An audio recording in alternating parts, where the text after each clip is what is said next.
Ne désespérez pas, ne désespérez pas.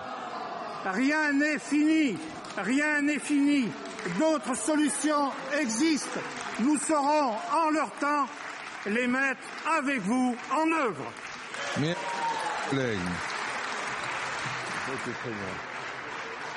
Monsieur le ministre, avant de clore notre discussion générale. Monsieur le Président, Mesdames et Messieurs les sénateurs, avant d'entrer dans la phase de vote, il y a toujours d'autres solutions, mais vous devriez dire lesquelles. J'ai essayé de le dire. Et les autres solutions que vous avez mises en avant ne se sont résumées que par des solutions d'augmentation de la fiscalité, d'augmentation des impôts. C'est ça la réalité du projet que vous avez défendu durant ces 3 dernières semaines. Je voudrais, à l'issue de ce débat, encore une fois, combattre la campagne. Je voudrais combattre. Non mais si vous n'acceptez pas la contradiction, je vous renvoie le compliment de tout à l'heure.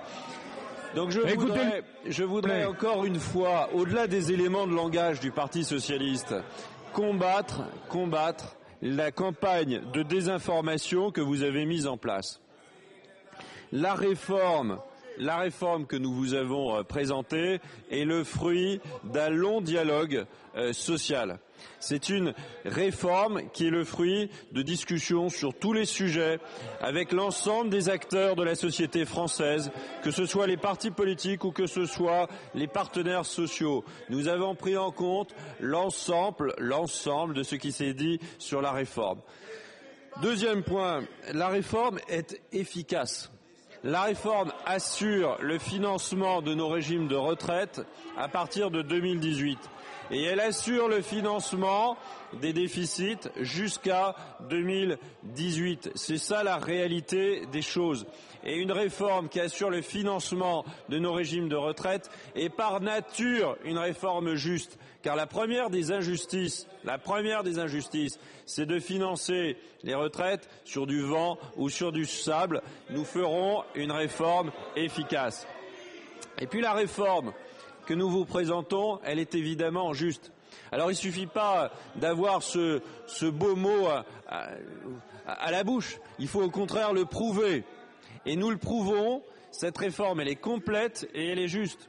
Elle est juste parce qu'elle permet à ceux qui ont commencé tôt de partir plus tôt. Vous n'avez jamais voté ce type de dispositif. Elle permet à celles et ceux qui ont eu une carrière pénible de partir plus tôt. Vous n'avez jamais voté ce type de dispositif.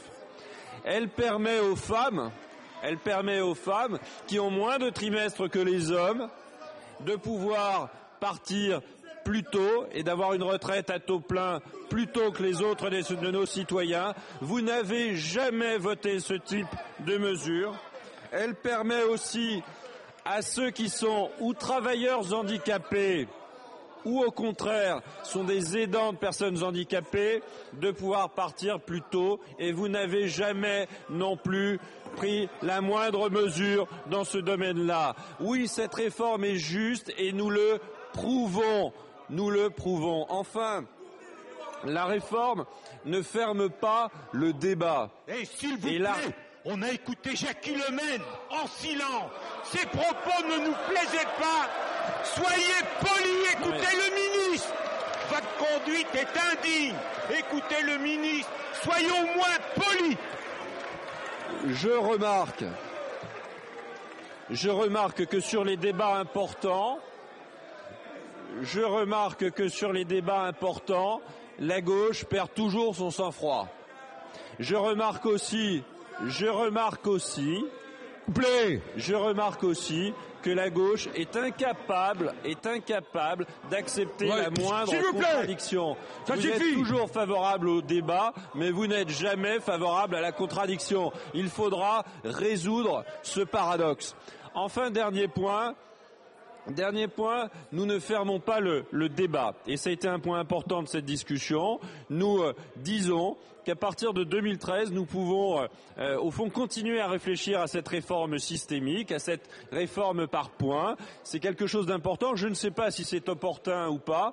Tout ce que je sais, c'est que cette réflexion ne peut, au fond, prendre corps que si le régime par répartition d'aujourd'hui est sur le plan financier consolidé. Et l'ensemble de ce que nous faisons aujourd'hui, dans la difficulté, contre les forces de la conservation qui sont ici. Cet effort, quelle que soit l'évolution du régime dans les 10 ou 15 ans qui viennent, cet effort est majeur. Changer l'âge de départ à la retraite, c'est au fond admettre qu'il y a un temps pour la retraite, mais aussi un temps pour le travail, et que ce temps pour le travail, il doit évoluer en fonction de l'espérance de vie. Faire en sorte que la pénibilité soit prise en compte, c'est un acquis social majeur, et nous le faisons. Pour ces 4 raisons, la réforme que nous vous proposons est à la fois une réforme moderne et est une réforme qui conforte l'un des éléments fondamentaux de notre patrimoine social, le régime de retraite par répartition. Merci, Monsieur le Ministre.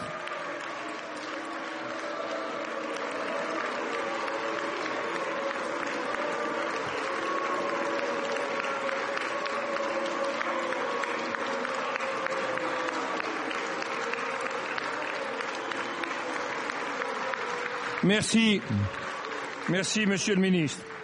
Pour la cohérence de notre débat et un calme préprandial, je vous propose, avec l'accord de Madame la Présidente de la Commission, de procéder aux explications de vote pour que nous en ayons une vision globale avant le scrutin solennel à partir de 14h30. Je vous propose donc à Périllot de vous offrir d'ouvrir l'appétit et nous nous retrouvons ici à 14h30 pour les explications de vote. La séance est suspendue.